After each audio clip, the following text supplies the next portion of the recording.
What is up, guys? I'm your friendly neighborhood web war fanatic, and we all know that allies are the strongest card type in Marvel Champions. So in this video, I'll be going over the top 10 best, most powerful allies in Marvel Champions, just in my subjective opinion, playing this game. And yeah, this will be excluding tribal allies here. So you guys can see on the screen, we all know that Moon Girl is a really powerful ally, but you can only play her if your identity has a champion or genius trait. Peter Parker Spider-Man is a really good ally, but he only readies up Web Warrior characters. So if you're not playing Web Warrior or like a champion or genius, these allies may not be as good. So I'll be excluding all these tribal cards here. This list right here will only be the top 10 allies in the game that are universal, that can be included in any deck. So yeah, let's just go ahead and jump into it with spot number 10. And we got Spider-Man Miles Morales here at the 10th spot of being, one of the best allies in the game of Marvel Champions. He is included in the Wasp Hero Pack. He's a 3-cost ally, 1 thwart, 2 attack, and 3 hit points. So this is not a terrible stat line for a 3-cost ally. It's not great. It's just kind of like the average what we're looking for. But he has a really good response. So after you play Spider-Man from your hand, you can choose either thwart or attack. He gets +2 to chosen power until the end of phase. That is very, very good tempo because there's very few allies that you can just play and it can thwart for 3 or swing for 4. Really, really good. Then if you need him to block, he can block the turn after, or he can activate an additional turn, the next coming turn, and then still block for you in 2 turns later, right? So just a really good ally, being able to provide that body at a decent cost and being able to have that high impact on the board right when he enters play. Thwarting for 3 is really good. You guys hear me talk about how 2 thwart is so much better than 1 thwart, and yeah, 3 thwart is also much better than 2 thwart, right? It's a huge difference between 1, 2, and 3 thwart. It's not just like, oh, it's just 1 point, it's not that big a deal. It's a huge deal. So being able to thwart for 3 is really good for Miles, and he has the versatility to pick attacking if you need to deal with the minion that has 4 hit points or something like that. He can also help you with that as well. Next, we have the 9th spot here, and we have Blindfold, a Justice ally that came in the Cyclops Hero Pack. So she's a 3-cost ally, 2 thwart, 0 attack, and 2 hit points. Definitely below average in her stat line. Not the best stat line for a 3-cost ally. We want at least to see, 1 more attack on there and, 1 additional hit point. So how does she make it on this list with such a terrible stat line? So her response here, it's not a forced response, so you do not have to trigger it. But after Blindfold enters play, you look at the top 5 cards of the encounter deck, discard 1, and put the rest back in the exact same order. So this is a really powerful effect because it helps you scry the encounter deck and it helps you predict what's going to happen and just allows the players to usually flip down safely without the villain scheming out, because you can kind of manipulate the encounter deck a little bit. If you discard one of the 5 cards, it moves all the other cards behind it up 1, right? So if you don't want a specific counter card or you want this to be your specific boost card or whatever, you can kind of change it in that way. It's not entire freedom, right? It's not like the global logistics where you can like manipulate however you want. It's just taking 1 card out, right? So that's kind of the downfall of Blindfold, and I've often found that to be not the best thing. So she's kind of near the bottom of the list, but she still is really good. So there's times where I look at the top 5 cards in counter deck with Blindfold's effect, and then I really like the order. Like, it's like a perfect order. I'm like, okay, this will set me up for the next 2 turns. But if you choose a response where you look at the top 5 cards, you're already doing the response now, so you have to discard one of those cards. So now I'm like, man, I don't want to discard any of these cards. I like it the way that it is. I want to keep this order. But if you look at the cards, it's already triggering the response, and it's not optional for you to not discard a card. So then you have to discard a card, and then that might mess you up. And it feels bad playing Blindfold whenever the encounter deck is already lined up in a way that is favorable to you. So she's really good, a lot of times. I would say most of the times to have that, sense of security. But there are times where I'm like, it kind of stings playing her, and she can just thwart for 2, which is good, and then she can take a block for you or thwart again the next turn. The next ally here is number 8, and it's Gambit. And Gambit is very similar to Blindfold, which we just looked at. He is a basic ally that came in the Nightcrawler Hero Pack. So 3-cost ally, has X thwart, X attack, 3 hit points. Now what does the X mean? X is equal to number of boost icons on a card tucked underneath Gambit. And similar to Blindfold, whenever Gambit enters play, you can look at the top 3 cards of the encounter deck, so only 3 instead of 5. But you can tuck one of the cards underneath Gambit so that only the boost field is available. So if you grab a card that has like 3 boost icons, Gambit's going to have 3 thwart, 3 attack, and the other 2 cards on top of the encounter deck, right? So you pretty much know the boost card that you're getting and the encounter card if you're playing true solo, right? If you're playing, in a higher player count setting, then you only know like the next 2 boost cards, but it's still valuable to have the information and for Gambit to have, a powerful stat line possibly, right? So similar to Blindfold, this is useful most of the time, but there are a very few amount of times where this is not the best thing, right? If you look at, and this happened to me several times, you guys can see during my playthroughs where I play Gambit, And look at the top 3 cards in counter deck, and it's all 0 boosters, or it's just cards with boost effects, right? Gambit does not count boost effects, only boost icons. So in that situation, I have to grab one of them because I already triggered the response. So I tuck one card underneath Gambit, and he has 0 thwart, 0 attack. He's just sitting there. I paid 3 costs for ally that has no thwart and no attack, and it's just not that great. But there are other times where I think he's much better than Blindfold if you can get like a 3 booster or even a 4 booster, and I've definitely had that happen before. He has 4 thwart and 4 attack, can activate 3 times. That is just completely insane, right? So if you can somehow, get lucky and get that 4 booster, he's really powerful. If you're unlucky and get like a 0 booster or like a boost icon card, not as good. But he also can do other things where he can hold a card from the counter deck, and you just choose to keep Gambit in play, and you never discard him, then he'll keep that card from ever cycling back in for the villain, and they'll never get that card.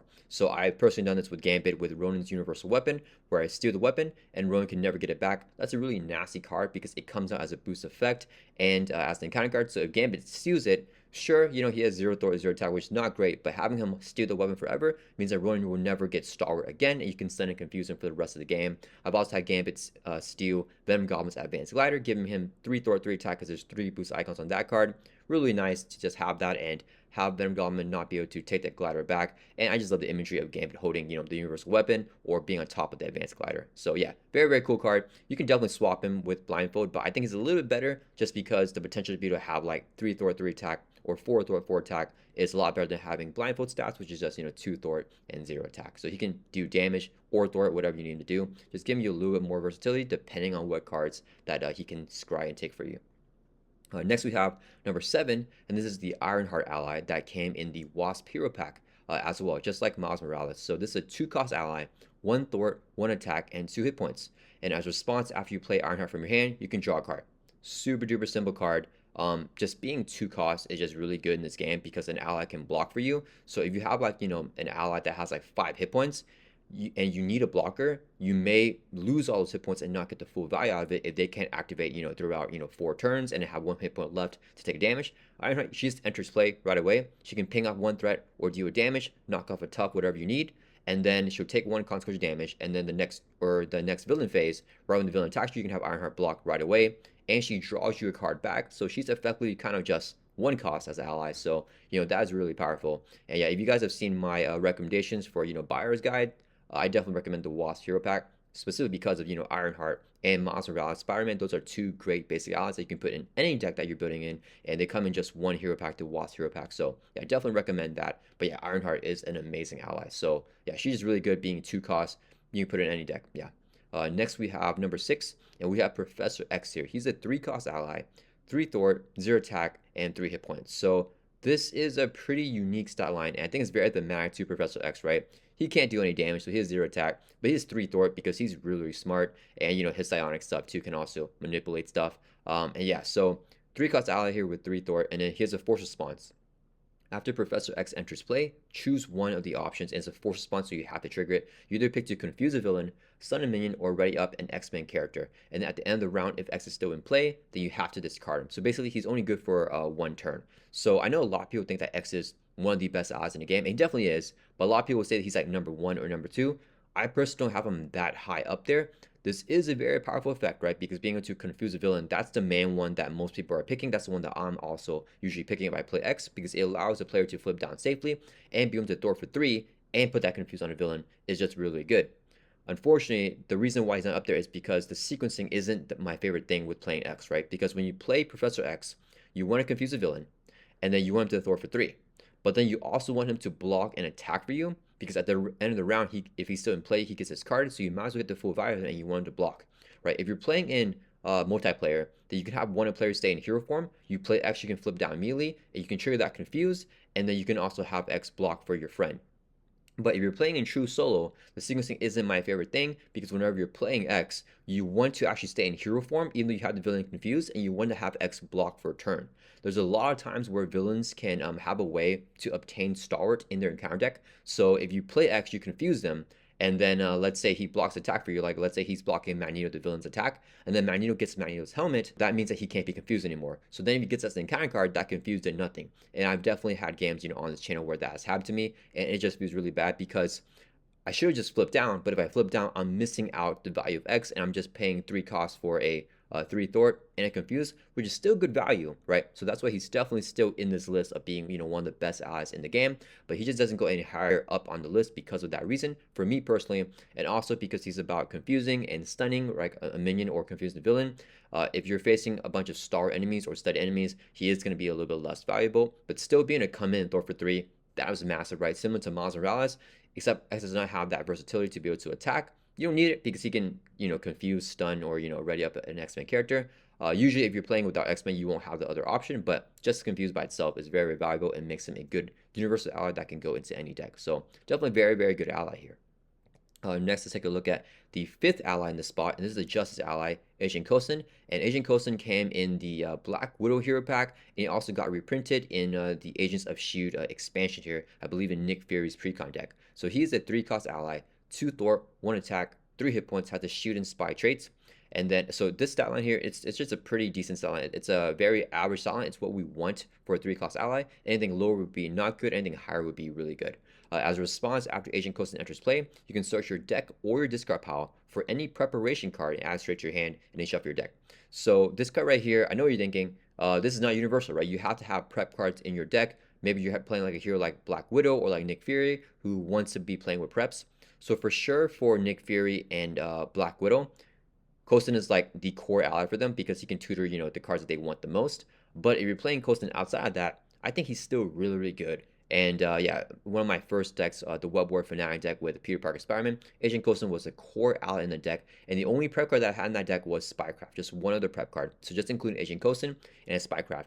And I think that Spycraft and Agent Coulson, that combo by itself is so crazy good that he can make it into any universal deck and save a lot of games. So what Spycraft does is it's a 1-cost upgrade, so you can just put into play, but you only play it if you have a spy character, and Agent Coulson is a spy character, right? So you can play Coulson, true the Spycraft, and play Spycraft immediately back down, or down for the first time. And then you have the upgrade on the table, and then at any moment, whenever you get an encounter card and you don't like it, you can discard a Spycraft, cancel the effects of that encounter card, and then reveal a different encounter card from the encounter deck. So I'm pretty stingy how I want to use Spycraft. I pretty much, most of the time, only use it if the encounter card caused me to lose a game, right? But you basically have like a safety net where if you're gonna lose a game, you can just Spycraft it and get another encounter card set and take your luck, on where the next card is. So that's invaluable to have. Having Agent Coulson in a justice aspect give you like a, a safety net is just really good. And there's nothing in my opinion that can like meet that type of value to give you that.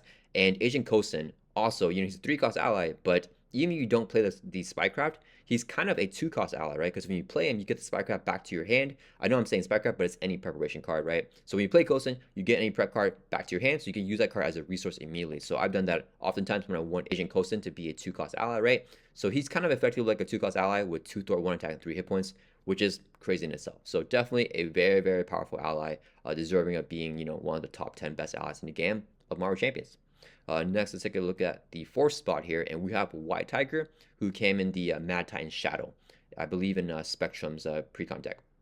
So it's a 3-cost leadership ally here, 2 Thor, 2 attack, and 2 hit points. So this is a good stat line for being a 3-cost ally. Most 3-cost allies, we want to have at least 3 hit points, but they usually only have 2 Thor, 1 attack, or 2 attack, 1 Thor. So having 2 Thor and 2 attack kind of makes it up for her just being only having 2 hit points. So I would just say that's a pretty decent stat line. Similar to Coulson, it's an average stat line. Anything lower would not be good. Anything higher would be really good. As a response, after you play White Tiger from your hand, you can draw X cards to a max of 3, where X is equal to the villain's stage number. If the villain has no stage number, then you draw a card. So at worst, when you're playing White Tiger from your hand, you're at least drawing 1 card. At best, if you're facing a villain that has like stage number 3, then you're drawing 3 cards, which is really good. And most villains will have a stage number 3 if you're playing on expert mode. There's a few villains like Apocalypse who can go up to a stage number 4. So you play White Tiger against him, you're drawing 4 cards after playing this card from your hand, which is just insane value, right? This is just your basic, leadership ally that's giving you value back for playing her, right? So, you're spending 3 resources to play her, and you're effectively getting, ideally 3 or 4 resources back. At worst, hopefully you're getting at least 2 back. Sometimes you're only getting 1 back. If you're getting 1 back, it's not going to be as good, but if you get at least 2, I'd say White Tiger is a pretty good ally. 3, 4, just insane. The highest value there, and White Tiger becomes one of the best allies in the game. So definitely just a super solid leadership ally right here. Next, we're going to take a look at the 3rd best ally in the game, and that's going to be Sunfire, which is an aggression ally that came in the Wolverine hero pack. So it's a 2-cost ally 1 thwart, 2 attack, and 2 hit points. So this is the perfect, average styling that we're looking for a 2-cost ally, just having 1 thwart, 2 attack, and 2 hit points. Anything lower than that would not be good, right? So like Ironheart, for example, that we saw had a below average stat line, but she had a really good effect to make up for that. Sunfire, just by itself, he already has a, average good stat line, right? And he has a very powerful response here. So after you play Sunfire from your hand, you can spend an energy resource as a response. So you may do it if you want to. Then you can choose an attachment that detects hero action or hero response and discard it. So like we talked about earlier with Gambit, there are some very nasty attachments in the game of Marvel Champions, like Ronin's Universal Weapon or Venom Goblin's Advanced Glider. And oftentimes, discarding those weapons can help the player win the game. So you can focus your entire strategy around playing Sunfire to discard those weapons to, aid in winning the game. And yeah, Sunfire is just a very key ally for that reason. I know you guys are thinking there's a lot of scenarios that may not have a attachment with the hero action or hero response text on there. And actually, a lot of scenarios in Marvel Champs, I would say most scenarios, most villains have access to some type of attachment that has the hero action or hero response. And like Ultron has one, Claw has them. Oftentimes, you have to spend one resource of every single type to discard, right? So you have to spend an energy, a mental, and a physical. When you play Sunfire, you can just spend one energy and get rid of it. That is insane value. He's pretty much saving you, 2 resources, right? Because you have to spend 1 resource anyways. So instead of spending 3, you're spending 1, it saves you 2, right? So really, really powerful effect. But even if you're playing a situation and you have him where you don't have any attachment that you want to discard, he's still insane value because it's still just a 2-cost ally with the average stat line of 1 thwart, 2 attack, and 2 life. Very, very good. So even if you're playing him, you don't want to trade his response, he's still going to give you really, really good value. Coming in either throwing for 1 or attacking for 2, and being able to block and attack for you. Just Sunfire is just so good, and being able to save you on so many resources to get rid of like a very nasty attachment, I think it's invaluable. Next, we have the number 2 spot, and we have Maria Hill here for the leadership aspect, and she came in the core box. 2-cost ally, 2 thwart, 1 attack, and 2 life. I think almost everyone playing this game knows who Maria Hill is. One of the best odds in the game, arguably the best one. You could definitely swap the number 1 spot in her, depending on the player count, right? I think definitely if you're playing, 4-player count, Maria Hill is going to be the best ally in the game because after she enters play, every single player can draw a card. So if you're playing 4 players, you play her, you draw a card, all 3 of your buddies also draw a card. Crazy, crazy good. Yeah, I mean, she is just definitely insane value. Similar to White Tiger, there's not much to talk about. She's just so good. And even if you're playing true solo, I mean, she's the straight up better version of Ironheart, right? We saw Ironheart earlier. Same cost. Ironheart only has 1 thwart compared to Maria Hill's 2 thwart. But Ironheart will only draw your card whenever you play her from your hand. So you play a mythic card to grab Ironheart, you won't be able to trigger Ironheart's effect. Maria Hill, anytime she enters play, she's drawing everyone a card. Crazy, crazy good, insane value. So much versatility. She kind of has like an average stat line, right? 2 thwart, 1 attack, and 2 hit points for a 2-class ally. But it feels above average because this is a lot more rare of a stat line than the 1 thwart, 2 attack stat line for a 2-class ally, right? Having the 2 thwart feels more valuable than having 2 attack. And even in Marvel Champions, a lot of events that are thwart based and attack based, the thwarting one will cost a little bit more. So even the designers value thwarting a little bit more than attacking. So yeah, Maria Hill, very, very good. I'm inclined to say that she has an above average stat line, being able to thwart for 2 and a insanely powerful response. Now the best ally in the game, and this is just my opinion, right? Definitely in true solo, we have Nick Fury right here, who also came in the core set. He is a 4-cost basic ally, 2 thwart, 2 attack, 3 hit points. Now the stat line there is okay. 2 thwart, 2 attack, and 3 life for 4 costs. That's decent. If it's any worse, it would not be good. If it's any more, it would be really good. But it's all up to this force response here for Nick Fury. So you have to do it whenever you play him. But after he enters play, you choose one. Either remove 2 there from a scheme. So if you do that option, you have Nick Fury thwart. He's coming in and basically thwarting for 4. Even better than like Professor X or like Spider-Man Miles Morales. Or you can pick the one to draw 3 cards. Or you can pick the one to do 4 damage to enemy. Then at the end of the round, if Nick Fury is still in play, you can discard him. So this is the most versatile ally in the game of Marvel Champions, and I've definitely used all 3 of the effects. Most of the time, I'm picking the one to draw 3 cards, right? Just getting that value back, right? You're paying 4 costs for Nick Fury. You get a body that has 2 thwart, 2 attack, and can block, but you're also drawing 3 cards, refunding the cost. You can do other stuff in your turn. That's insane. But being able to come in and remove 4 threat, right? Because you can remove 2 and then have him thwart, or do 6 damage, dealing 4 damage, and then swinging for 2 is just crazy, right? So many times, Nick Fury has given me lethal through a guard minion, because if you have a minion that has guard, you can't attack the villain. Nick Fury's damage ability bypasses that, right? His remove 2 threat ability, that bypasses patrol, so you can remove 2 threat from a scheme, even if you normally can't throw it out. It can help you, save the game, prevent you from losing the game.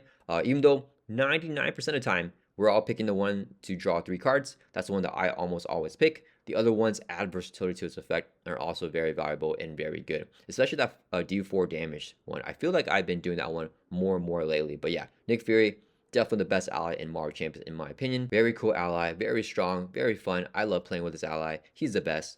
Yeah, let me know what you guys think. This is my top 10 list here for the best allies in Marvel Champions. Do you guys agree with this list? Which allies do you feel like I left out? Let me know down in the comments. I hope you guys all enjoyed this video, and I'll see you guys all in the next one.